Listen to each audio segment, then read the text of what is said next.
এতদিন অস্ত্র নিয়ে করেছি 34 বছর, এখন কলম নিয়ে করছি। সেই শিক্ষা দীক্ষা সাহস দেশপ্রেম আমার ঈমান আছে, যার ধারে কাছে আপনারা জীবনে বসতে পারবেন না। আল্লাহর প্রথম সৃষ্টি হচ্ছে কলম। সেই দিক থেকে এটা একটা পবিত্র প্রতীক। আল্লাহ তাআলা, আমরা চেয়েছিলাম চাবি, আল্লাহ তাআলা বরাদ্দ করছেন কলম। চিন্তা করছেন ব্যাপারটা? আমরা সৌভাগ্যবান। আদিতমারি কালীগঞ্জের নির্বাচনের জন্য কলম এবার শুধু কলম নয়, এখানে নৌকার ভোট আছে, এখানে লাঙ্গলের ভোট আছে, এখানে ধানের শীষের বিএনপির ভালো মানুষের ভোটও আছে, মরহুম মুজিবুর রহমানের ভোট আছে, আমার ব্যক্তিগত ভোট আছে। মরহুম মুজিবুর রহমান এবং তার পরিবার গত 50 বছর প্রমাণ করে দিয়েছে যে তারা মানুষকে ভালোবেসেছে, ক্ষমতাকে নয়। একজন নেতার দুইটা জিনিস থাকে, হয় ক্ষমতা অথবা জনগণ। এখানে যে এত মানুষ আছেন, একটা মানুষ একটা গল্প বলেন, আমার পরিবারে গিয়ে গলা ধাক্কা খেয়েছেন, কাগজ ছিঁড়ে দিয়েছে, টাকা নিয়েছে, চাকরি দেয় নাই। একটা গল্প বলেন তো দেখি। কিন্তু যারা আজকে লম্বা লম্বা বক্তৃতা করেন, তাদের এরকম গল্প আকাশে বাতাসে ঘুরে বেড়ায়। এতদিন অস্ত্র নিয়ে করেছি 34 বছর, এখন কলম নিয়ে করছি। এবং আমাদের যারা জনতার দলের নেতৃবৃন্দ আছেন, অনেকে তাদেরকে দেখছেন, তাদেরকে আপনারা দেখেছেন, তারা এক কথা বলে যে আমরা মনে করি দেশ থেকে অনেক কিছু পেয়েছি, আপনারা তো লুটপাট করে খেয়েছেন শুধু। আমরা মনে করি দেশকে এখন অনেক কিছু দেওয়ার আছে, তাই আমরা দিতে চাই। আমি চাকরি থাকা অবস্থায় মহিষকচাতে একটা বাদ করেছি, 49 কোটি টাকা, আলহামদুলিল্লাহ, আল্লাহ অহংকার নানিক বলা হয়। প্রমাণ কি? প্রমাণ আছে তো, বাংলা পড়তে পারেন তো, চিঠি আছে, মোসাদ্দেক চেয়ারম্যানের সে অ্যাপ্লিকেশন আছে, আমি বরাদ্দ করেছি।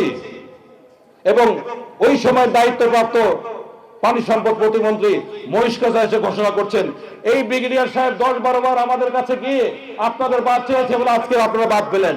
আচ্ছা, রাজনীতি করব না বলে নিজে দল করেছি। আমি সেই মুজিবুর রহমানের সন্তান যে মৃত্যুর আগে ওসিয়ত করে গেছে, আমার লাশের সামনে কোনো বক্তৃতা হবে না। আমি কারো কাছে 1 টাকা পাই না, কেউ আমার কাছে 1 টাকা পায় না। বলেন, 42 বছর একজন মানুষের রাজনৈতিক জীবন। ইউনিয়ন চেয়ারম্যান ছিলেন, উপজেলা চেয়ারম্যান ছিলেন, জেলা চেয়ারম্যান ছিলেন, 7 বারের এমপি, বাংলাদেশে একমাত্র ব্যক্তি। মানুষ বলে এরকম মুজিবুর রহমান 100 বছরেও পাওয়া যাবে না। মিলান না দেখি, মিলান দেখি, আপনারা মিলান কোথায় পাবেন? আপনাদের সন্তানদের কথা আপনারাই ভালো জানেন, কিন্তু এটুকু আমি জানি, কোন চাঁদাবাজ, কোন দুর্নীতিবাজ মানুষের সন্তান মানুষ হতে পারে না, পারে না, পারে না। একজন রাজনীতিবিদ দেখান বাংলাদেশে, একজন রাজনীতিবিদ দেখান যার এক ছেলে ব্রিগেডিয়ার, আরেক ছেলের ব্যারিস্টার। দেখেন না কেন? আমরা কি টেবিল থাপার টেন্ডারবাজি করছি, মাস্তানি করছি? চিনবেন কেন? আমরা দেশ রক্ষার কাজ করেছি, জীবনের ঝুঁকি নিয়েছি, পার্বত্য চট্টগ্রাম করেছি। বাপের নাম ভুলে যাইতেন যদি মিলিটারি একাডেমিতে যাইতেন। রাজনীতি কারা করে? যারা কখনোই কিছু করতে পারে না। আপনাদের ছেলে মেয়েদের দেখেন না, একটা বিশ্ববিদ্যালয়ে, ভালো প্রাইভেট পাবলিক বিশ্ববিদ্যালয়ে চান্স পেয়েছে, মেডিকেলে চান্স পেয়েছে, বুয়েটে চান্স পেয়েছে, একজন আর্মি অফিসার হয়েছে, বের করেন না। যাই হোক না কেন, আমি মনে করি, আমি এখনো বলছি, আমি কারো ব্যক্তিগত সমালোচনা করতে চাই না, কিন্তু আপনারা চোখ রাঙাবেন না, খবরদার। আমি কারো রাজনীতি করি না, আমি মরহুম মুজিবুর রহমানের সন্তান। সেই শিক্ষা দীক্ষা সাহস দেশপ্রেম আমার ঈমান আছে, যার ধারে কাছে আপনারা জীবনে বসতে পারবেন না। আমি যদি আজকে লোবাতুর হতাম, তাহলে আমি জোট করতাম, কোন দলে যোগদান করতাম। আমি ক্ষমতার লালায়িত না।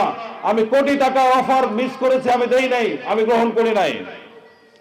সুতরাং যদি সেনাবাহিনী 4 আগস্ট সামরিক বাহিনীর রিটায়ার্ড অফিসাররা যদি সিদ্ধান্ত না দিত, আজকে আপনাদের রাজনীতি করার সুযোগ হতো না। এই সেনাবাহিনী দেশকে বাঁচিয়েছে, তার প্রতি সম্মান রেখে কথা বলেন। কেননা আপনাদের দলের বিএনপির প্রতিষ্ঠাতা মরহুম জিয়াউর রহমান, আফসোসের বিষয় জিয়াউর রহমানের আদর্শ নীতি কিচ্ছু অবশিষ্ট নাই।